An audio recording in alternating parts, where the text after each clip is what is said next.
네, 패싱 온 더 버튼, 더 가스펠 릴레이, 멈출 수 없는 복음 레이스로 우리 어, 디모데 전후서 그리고 디도서까지 함께 말씀 살펴보고 있습니다. 오늘 24번째 시간, 선한 일에 열심을 내는 백성이라는 제목의 말씀 가지고 디도서 2장 전체 말씀 본문으로 하나님 말씀 선포하도록 하겠습니다. 우리는 지난주에 입으로는 하나님을 안다고 말하지만 행동으로는 부인하는 자, 이것을 실천적 무신론자라고 말했습니다. 이런 위선이 우리의 모습은 아닌가 돌아보았죠. 그렇다면 이제 질문이 생깁니다. 그럼 도대체 어떻게 살아야 우리가 행함으로 하나님을 시인하는 것인가? 거짓이 판치는 이 세상에서 성도가 보여줘야 할 진짜 삶은 무엇인가?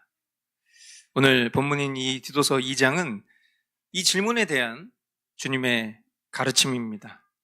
이것은 단순한 도덕적인 훈계가 아닙니다. 오늘 설교의 핵심은 10절 하반절에 나오는 단어 하나에 요약되어 있다 말해도 과언이 아닌데요. 10절 하반절을 보면 모든 일에서 우리의 구주이신 하나님의 교훈을 빛낼 것입니다. 여기서 이 빛내다라는 단어가 코스메오라는 단어인데 이것이 단장하다, 아름답게 장식하다라는 뜻으로 우리가 잘 아는 화장품, 코스메틱이라는 이 단어의 어원이 되는 단어입니다. 그러니까 결국 무슨 말이냐? 우리의 삶이 복음이라는 진리의 단장을 해주는 거예요.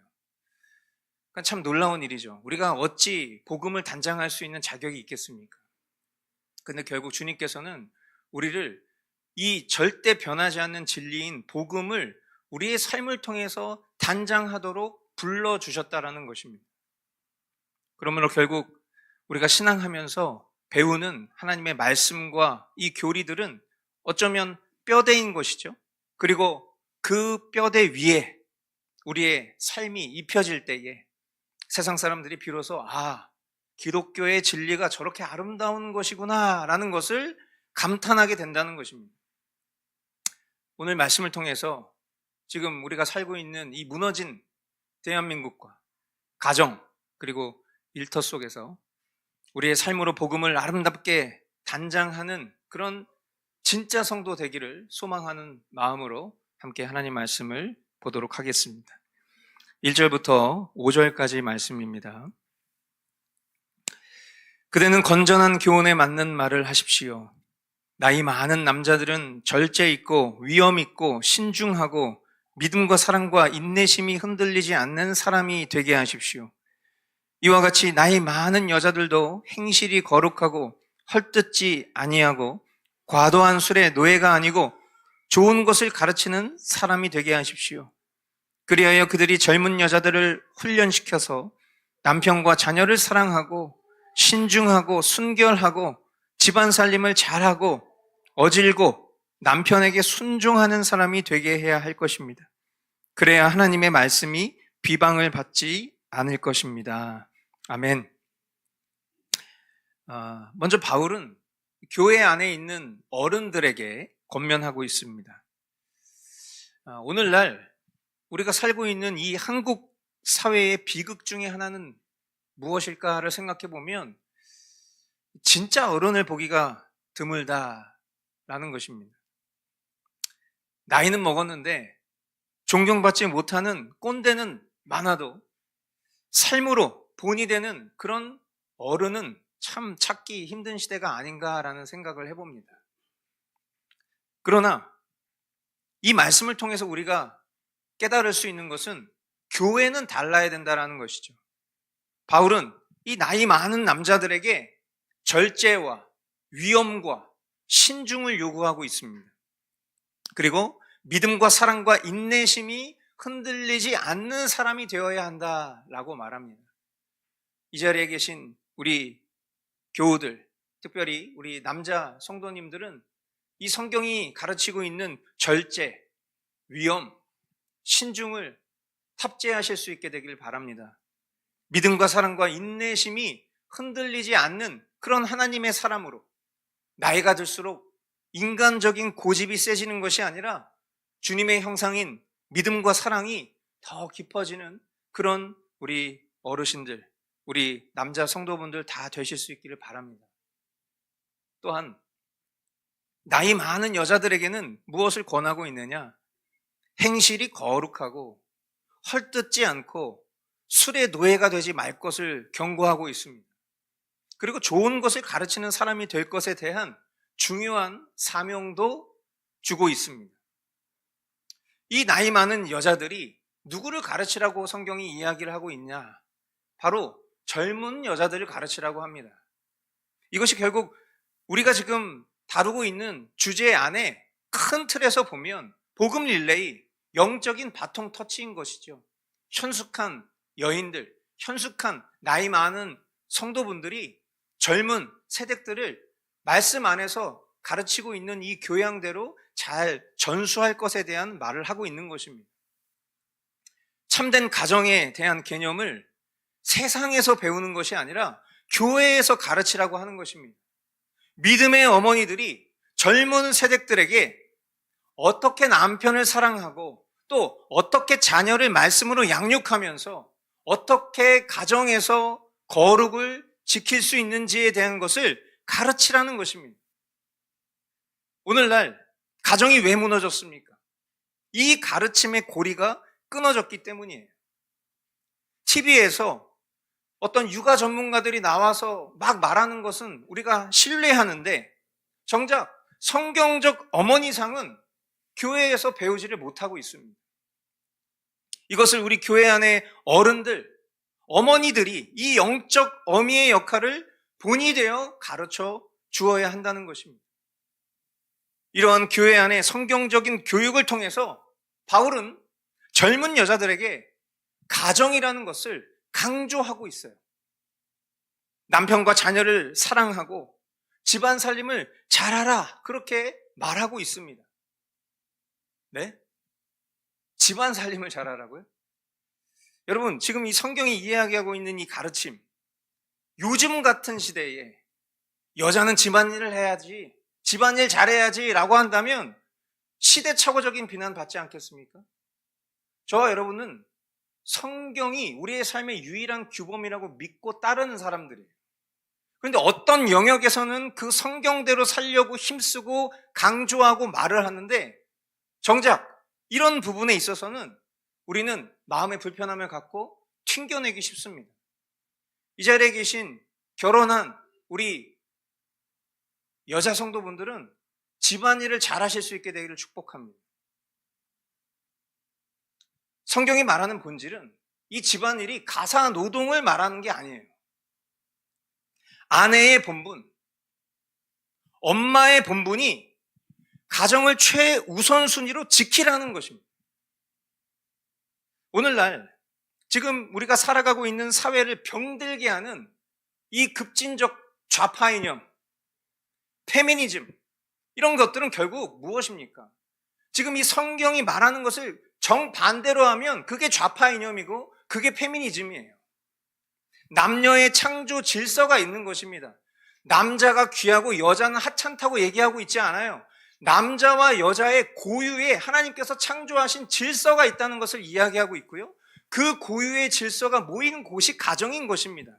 그런데 이 잘못된 좌파 이념과 이 페미니즘 사상들은 결국 이것을 무엇으로 뒤집냐면 억압과 투쟁의 대상으로 규정하는 거예요. 그러니까 무슨 단어가 등장합니까? 해방이라는 단어가 등장하는 것이죠. 이 해방이라는 미명하에 여성을 아내와 엄마의 자리에서 떠나게 만들고 결국 가정이라는 이 기초 공동체를 해체해서 국가나 이념이 그 자리를 대신하게 만들려 하는 것입니다. 왜 그렇죠? 왜 그럴까요? 한번 생각해 보세요. 왜 사탄은 이렇게 가정을 해치고 그 가정이 아주 중요한 역할을 하고 있는 엄마들을 그냥 바깥으로 나돌게 하면서 가정의 그 본분을 지키지 못하게 한 채 해방이라는 미명하에 육태라는 말에 왜 가정을 돌보지 못하게 만들까? 단순합니다. 막시즘, 공산주의, 가장 두려워하는 것이 바로 건강한 가정에서 이루어지는 신앙교육이기 때문입니다. 저와 여러분이 가정을 지키는 것이 그냥 단순히 화목하게 사는 것을 말하는 게 아닙니다. 가정을 지킨다라는 것은, 우리 엄마들 잘 들으세요. 가정을 지킨다라는 것은 그냥 우리끼리 즐겁게 지내는 거, 그거 아니에요. 즐거움은 그 행복의 하나의 단면적인 모습일 뿐이에요. 우리가 참된 신자라면, 그리고 내가 그 신자로서 엄마라면, 아내라면 하나님이 세우신 이 창조 질서를 수호하는 그런 영적 전쟁의 한복판에 서 있는 존재라는 것을 기억하셔야 할 것입니다. 이것이 우리가 신앙하고 말하고 있는 개혁신앙의 핵심 가치예요. 그리고 우리가 보수해야 할 교리인 것 또한 잊지 마시기를 바랍니다. 이어지는 6절로 8절 말씀을 보면, 이와 같이 그대는 젊은 남자들을 권하여 신중한 사람이 되게 하십시오. 그대는 모든 일에 선한 행실의 모범이 되십시오. 가르치는 일에 순수하고 위험 있는 태도를 보여야 합니다. 책 잡힐 데가 없는 건전한 말을 하십시오. 그리하면 반대자도 우리를 걸어서 나쁘게 말할 것이 없으므로 부끄러움을 당할 것입니다. 아멘. 이 젊은 남자들에게는 딱 하나의 단어를 강조하고 있습니다. 그것은 바로 신중한 사람이 되라고 이야기하고 있어요. 신중한 사람이 되게 하라. 젊은 남자들의 특징이 있다면 혈기가 많은 것이겠죠. 정욕이 넘치고 야망과 충동이 가득한 것이 어쩌면 젊은 사람들의 특징이라고 말할 수 있을 것입니다. 결국 이런 것들이 뭡니까?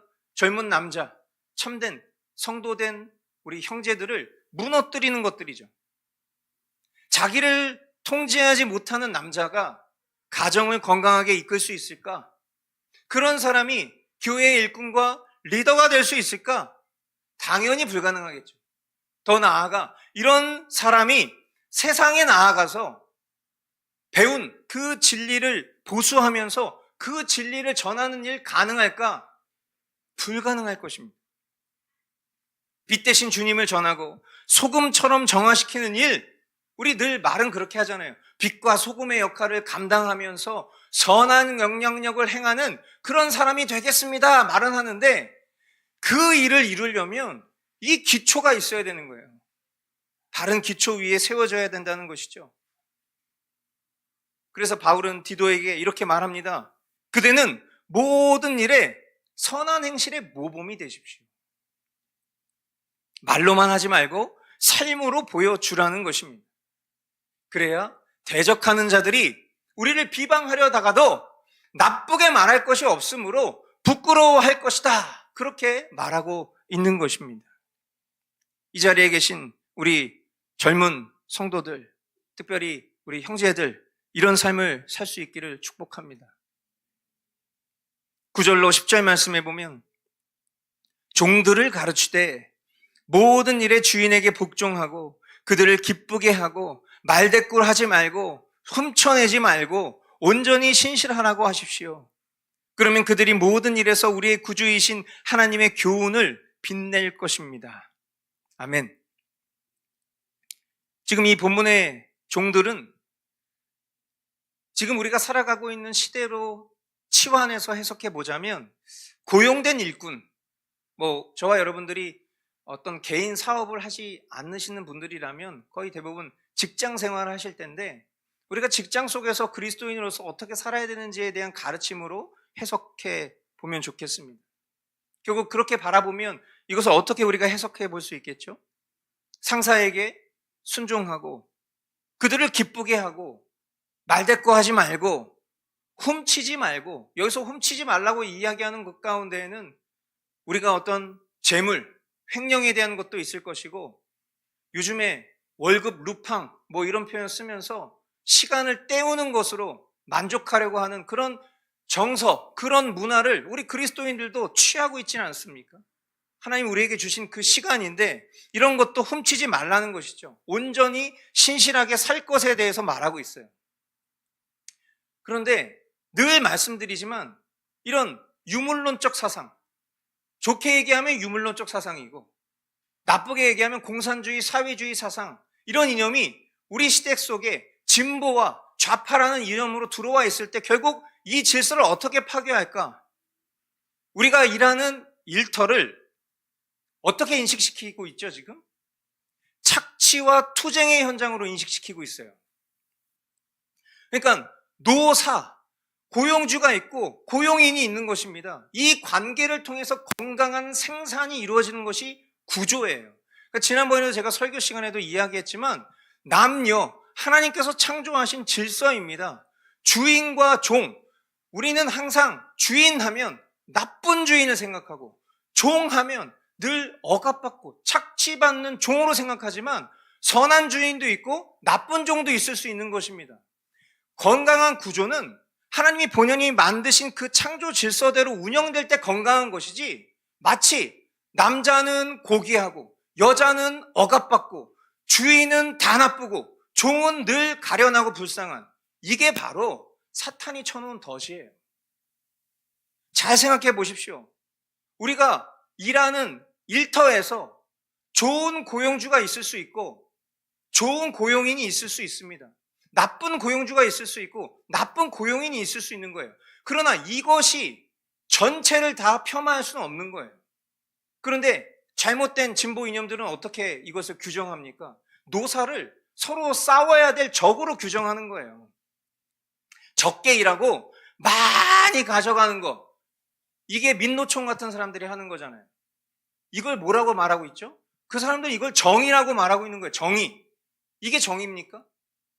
우리는 누구나 다 인간이니까, 이기적이고 게으르니까 내가 조금이라고 많이 벌면 그럼 뭐 됐지 뭐, 이렇게 생각하는 아주 나쁜 습성이 있습니다. 그러나 하나님의 창조 질서는 정당하게 일한 만큼 정당하게 받는 것이 합당한 거예요. 그런데 정당하게 일하는 것보다 많은 것을 취하게 하는 것을 정의라고 규정해버리면 누가 열심히 일하겠습니까? 지금 우리가 살고 있는 시대가 그렇게 무너지고 있는 거예요. 그러다 보니 이런 급진적인 노동운동이 결국 청년들의 마음을 흔드는 것입니다. 그러니까 일자리가 없는 게 아니라 적게 일하고 돈 많이 버는 일자리가 없는 거지. 열심히 일하면 언제든지 돈을 벌 수 있는 일자리는 여전히 많아요. 그런데 그런 자리들이 결국 외주 노동자들, 중국인들한테 다 넘어가니까 결국 이 나라의 구조가 열심히 일하는 사람들은 미련하고 바보 같은 사람들, 그리고 그 자리를 불법 이민자들이 다 차지하다 보니까 결국 이 나라의 구조 질서가 하나님이 창조하신 것을 보존할 수 없는 형태까지 이르게 된 거라는 거예요. 이게 어떤 특정 정당이나 그런 잘못된 이념 사상에 지배받고 있는 그런 정치인들만의 문제가 아니라는 것입니다. 저와 여러분이 어쩌면 그 일에 일조한 부분도 있을 거예요.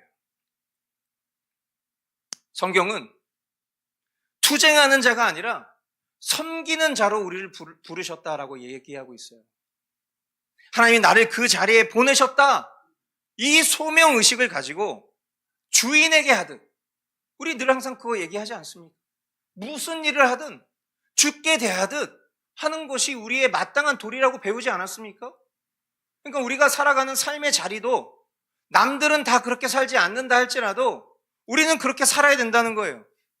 이것이야말로 땀 흘려 일하는 노동의 신성함을 회복하는 것이고, 자유시장 경제의 건강한 뿌리를 지키는 보수의 핵심 가치인 거예요. 이것이 우리가 서두에 읽었던 말씀의 결론처럼 모든 일에서 우리의 구주이신 하나님의 교훈이 빛날 것이다. 어떻게 빛을 낼 거냐는 거예요. 월급 루팡하고 육퇴하고 그렇게 사는데 어떻게 하나님의 교훈을 빛낼 것이란 말이에요. 우리가 배운 교리대로 세상을 살게 된다면 설령 그것이 지금 당장 우리의 마음을 어렵게 한다 할지라도, 손해처럼 여겨진다 할지라도 굳은 일을 기쁨으로 감당하고 무슨 일이든 주님 대하듯 한다면 세상 사람들은 아마 충격을 받을 것입니다. 아니 도대체 당신이 믿는 예수가 누구길래 당신 이렇게까지 합니까? 여러분, 우리가 이런 질문을 얻기 위해서 세상에 파송된 거예요. 성경에 보면 이것을 그렇게 표현했죠. 누가 당신에게 소망의 이유를 묻거든 내 소망이 무엇인지를 전하는 게 바로 복음인 거예요. 너 왜 그렇게 사니? 남들은 다 이렇게 사는데 굳이 너 그렇게 유별나게 살 필요 없어. 좋은 뉘앙스의 질문이 아닐 수도 있어요. 야, 너 너무 유난 떨지 마. 너 하나 열심히 하는 것 때문에 우리 다 피해봐.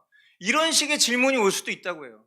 그러나 결국 그 질문의 내면은 도대체 네가 믿는 예수가 누구길래 너 이렇게까지 사는 거야? 라는 그 근원적인 질문을 던져주는 거예요. 그것을 우리가 받는 것이 우리의 삶의 목표인 것입니다. 결국 먹고 살기 위해서 그냥 조금 더 돈 많이 벌기 위해서 그냥 일터에 나가고 이직하고 그런 게 아니라 그 삶에서 내가 보여지는 그 행실을 통해서 세상 사람들이 우리의 소망의 이유를 궁금해하게 만드는 것, 그게 우리의 목적이 되어야 한다는 것입니다. 그때 우리의 삶은 일종의 복음 광고판이 되는 거예요. 우리의 성실함이 우리가 믿고 신앙하는 이 십자가의 교리를 아름답게 코스메틱, 장식하는 그런 단장이 되는 것입니다. 할렐루야. 그런데 여러분, 이런 설교 들으면 그냥 누가 그런 표현 쓰시더라고요. 제 설교를 들으시는 어떤 분이 아주 뼈 때리는 설교네요. 이렇게 표현하세요. 이 설교를 하는 제가 내가 뼈 때려야지 이런 마음으로 설교하고 있는 게 아니에요. 제가 잘 살고 있어서 여러분들 똑바로 사십시오라고 훈계하는 게 아니라고. 여러분 착각하시면 안 돼요. 지금 저는 성경 말씀이 이야기하고 있는 걸 그대로 주해하고 있는 것뿐이에요. 성경은 늘 우리에게 이렇게 얘기하고 있었어요. 하나님이 이렇게 우리에게 늘 말씀하고 있었다고요. 그런데 우리가 이 말씀을 경홀히 여기는 불충한 종으로 살고 있으니까 뼈 때리는 말로 듣는 거예요. 그냥 내가 이게 충격요법 한번 딱 충격 받으니까 충격 받은 것으로 이미 내가 그 존재가 된 것으로 착각하는 거예요. 그리고 결국 세상에 나아가면 똑같이 살죠. 그러니까 결국 뭐예요? 이게 도파민이에요. 이런 게 영적 도파민이라고. 충격받은 것으로 내가 그렇게 사는 존재인 것처럼 착각하고 실제로는 달라지는 게 하나도 없어요. 여러분, 지난주에 왜 말씀과 기도의 삶을 살지 않냐고 얘기했잖아요. 여러분, 이번 주에 왜 말씀 안 보셨습니까? 이번 주에 여러분 왜 기도 안 하셨어요? 끄덕끄덕 아멘 아멘 부끄러워. 근데 말씀 안 보잖아요. 그리고 할 건 다 하잖아요. 게임하고 놀 거 다 놀고 여가 보낼 거 다 보내고 핸드폰 볼 거 다 보는데 말씀 안 보잖아요. 이런 게 영적 도파민인 거예요. 여러분, 이것은 참된 회개의 삶이 아닙니다. 참된 신자의 삶도 아닙니다. 여기서 그냥 이 충격, 이 어떤 거친 감정으로 내가 그렇게 살고 있다고 착각하지 마십시오. 참된 회개는 돌이킨 실제가 있어야 되는 거예요. 이런 설교 들으면 여러분 마음 무거워지셔야 됩니다. 근데 여러분 그런 질문 하시잖아요. 목사님은 세상 살이 잘 모르셔서 그래요. 나이 든 사람은 존경받아야 하고 젊은 사람은 절제해야 하고 직장에서는 성실해야 하고 숨 막혀. 그렇게 완벽하게 살기에는 이 세상이 만만치 않아요. 목사님도 세상에 나가서 좀 살아보세요. 여러분 모르세요? 저는 거의 대부분 세상에서 살고 있어요. 여러분이 경험하시는 거 대부분 다 겪고 살고 있어요. 저도 그렇게 사는 게 쉽지 않아요. 그런데 지금 이 말씀을 전하는 것은 하나님이 우리에게 이것을 요구하고 계시기 때문이에요. 이런 말씀을 들으면 참 비참함을 느껴야 됩니다. 나는 정말 하나님의 그 말씀을 너무 경홀히 생각하는구나. 여러분, 우리가 막 얘기하는데 그 얘기를 그래 맞아 맞아 이렇게 듣는데 하나도 무슨 얘기인지를 알아듣지 못해. 나중에 다시 물어보면 무슨 얘기 들었는지 몰라. 내가 뭔가를 부탁했어요. 그렇게 꼭 할게. 근데 그렇게 안 해. 여러분, 그럼 그 사람에게서 우리는 무슨 감정을 느끼죠? 날 기만하나? 그렇죠? 여러분, 하나님이 우리에게 느끼시는 감정이 아마 늘 그러셨을 거예요. 근데 우리가 막 그 앞에서 막 눈물을 흘립니다. 억지로 막 감동을 끌고 와가지고 막 그 감정적인 동요를 일으킵니다. 그리고는 예배당 문 밖을 벗어나는 순간부터 아무런 변화가 없이 이전이랑 똑같이 버젓이 그렇게 살아갑니다. 하나님은 어떤 감정을 느끼실까요? 하나님 인격적인 분이라고 우리는 믿고 고백하잖아요. 하나님의 가슴에 멍이 들어서도 그 멍이 철철 피로 흘러 넘치고 있는 중일 겁니다. 한 사람에게도 이런 감정을 느끼면 너무 그 폐부가 찌르는 고통이 강할 텐데 온 인류가 그렇게 살고 있어요. 온 인류가. 결국 여기서 우리가 무엇을 깨닫냐면, 우리는 이런 존재구나. 우리가 아무리 뭔가 좀 나은 사람이 되기를 원하고 또 내가 마치 그런 사람인 것처럼 생각하고 살아도 결국 우리는 오늘 우리가 십계명 앞에서 우리의 존재를 확인한 것처럼 우리의 힘으로는 절대 하나님의 의를 이룰 수가 없구나. 단 한순간도 이룰 수가 없구나 라는 것을 깨닫습니다. 그래서 바울은 11절부터 이제 위대한 신학적인 근거를 제시하는데 이게 저와 여러분이 신앙하고 있는 개혁주의 핵심이기도 합니다. 결국 저와 여러분이 말씀대로 살아야 하는 이유는 결국 세상에서 인정받고 도덕적으로 완전한 사람이 되기 위함이 아니라 모든 사람에게 하나님의 구원의 은혜가 나타났기 때문이다 이야기하고 있는 거예요. 11절로 14절까지 말씀입니다. 모든 사람에게 하나님의 구원의 은혜가 나타났습니다. 그 은혜는 우리를 교육하여 경건하지 않음과 속된 정욕을 버리고 지금 이 세상에서 신중하고 의롭고 경건하게 살게 합니다. 그래서 우리는 복된 소망, 곧 위대하신 하나님과 우리 구주 예수 그리스도의 영광이 나타나기를 고대합니다. 그리스도께서는 우리를 위하여 자기 몸을 내주셨습니다. 그것은 우리를 모든 불법에서 건져내시고 깨끗하게 하셔서 선한 일에 열심을 내는 백성으로 삼으시려는 것입니다. 아멘. 모든 사람에게 하나님의 구원의 은혜가 나타났다라고 합니다. 여러분, 여기서 말하는 은혜가 무엇을 하고 있는 거예요? 결국 이 은혜가 저와 여러분을 구원하고 저와 여러분을 교육하고 있다고 하는 것입니다. 은혜가 그냥 우리를 천국 보내고 끝내는 것이 아니에요. 은혜는 어떤 종교적 감정의 형용사가 아니라고 여러 번 얘기했습니다. 하나님의 은혜는 저와 여러분의 일종의 선생님이 되는 거예요. 그 하나님의 은혜가 우리를 가르치는 것입니다. 세상 정욕을 끊어버리고 거룩하게 살 수 있는 힘, 우리로서는 불가능한데 주님의 은혜가 우리로 하여금 그 하나님의 뜻을 지켜 행할 수 있도록 가르쳐 주신다는 거예요. 우리가 바르게 살 수 있는 동력은 나의 의지가 아니라 나를 위해서 십자가에서 죽으신 예수 그리스도의 은혜입니다. 할렐루야. 그 은혜에 감격한 자만이 자발적으로 거룩한 삶을 비로소 살 수 있게 되는 거예요. 이 본문에 보면 선한 일에 열심을 내는 백성 이렇게 표현했죠. 영어로 zealous for good works. 직역하면 선한 일에 질투내는 백성이라는 거예요. 질투내는 백성. 저와 여러분이 선한 일을 위해서 우리의 참 주인 되신 하나님 아버지 앞에 서로가 경쟁할 수 있게 되기를 바랍니다. 이것을 주님은 우리에게 원하고 계세요. 이런 경쟁이 우리에게 필요한 거예요. 그냥 이상한 일에 사람에게 잘 보이기 위해서 뭔가 내가 기득권을 얻기 위해서 무언가를 소유하기 위해서 경쟁하는 것이 아니라 하나님 보시기에 선한 일을 위해서 질투내는 그런 삶을 살기를 성경 우리에게 말하고 있다는 것입니다. 그러므로 참된 신자는요, 반드시 그의 어떤 행위적 노력의 결과가 아니라 자신의 인정과 평판을 위한 그릇된 욕구가 아니라 주님의 은혜가 그의 삶을 인도하심이 드러내는 삶으로 보여지게 될 것이라는. 그러므로 우리가 추구해야 할 것은 우리의 삶에 이러한 모습이 나타나기를 여러분 다 갈망하시죠? 그렇게 살길 원하시죠? 오늘 그 주님의 은혜에 감격하는 삶을 살길 원하시죠? 그럼 주님의 말씀에 늘 머무셔야 돼요. 당부드립니다. 주님의 말씀에 머무셔야 돼요. 은혜의 방편이라 교리가 칭하고 있습니다.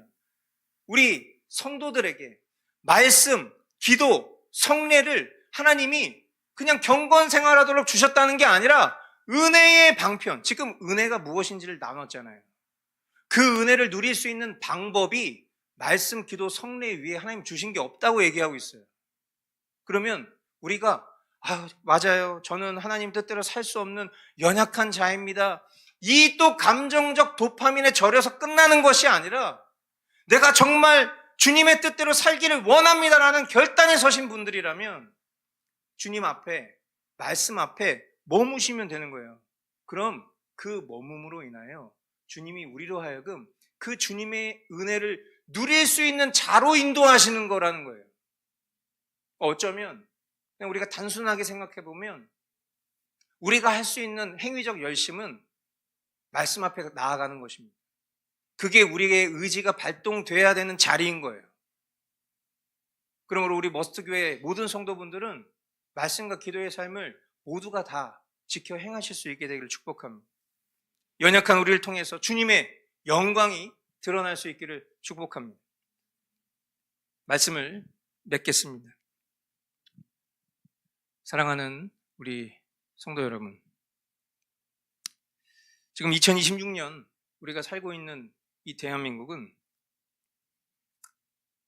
나이가 못하는 어른, 통제불능의 젊은이들, 가정의 붕괴, 직업윤리의 타락, 어떻게 보면 지금 우리 앞에 놓여진 체제전쟁과 부정한 그런 모든 일들의 근원이라고 한다면 결국 이런 것들인 것입니다. 어쩐 이런 모습이 대한민국의 지도자, 또 물질 가치에 전부를 건 위정자, 또 자유라는 이름 뒤에 숨어서 하나님의 질서를 파괴하는 이념주의자들, 그리고 이러한 것을 법제화하려고 하는 그런 이들의 모습으로 대표되고 있지만 사실은 어쩌면 저와 여러분들이 그 일에 이미 오래전부터 알게 모르게 가담하고 있었을지도 모르겠어요. 이때 하나님은 마치 오늘 이 말씀을 통해서 우리에게 이렇게 말씀하시는 듯 합니다. 너희의 삶으로 나의 교훈을 아름답게 단장하라. 우리의 가정에서 어른다운 어른이 되실 수 있기를 축복합니다. 젊은이들은 거룩한 가정을 사수하실 수 있게 되기를 축복합니다. 직장에서는 정직함과 성실함으로 하나님의 살아계심을 보여주시기를 축복합니다. 우리의 힘으로는 불가능하지만 우리를 구원하시고 양육하시는 하나님의 은혜가 우리를 이끄실 것이라 오늘 말씀해 주지 않으셨습니까? 우리의 말이 아니라 변화된 우리의 삶을 통해서 세상 사람들이 우리 구주 예수 그리스도의 복음을 아름답다라고 고백하게 만드는 그런 머스트교회의 모든 성도분들 되실 수 있기를 소망합니다. 저와 여러분의 진실된 회개와 삶을 통해서 지금 이 무너진 대한민국 땅을 주님께서 돌이키게 하실 그것을 우리가 기대하며 나아가기를 원합니다. 기도하겠습니다.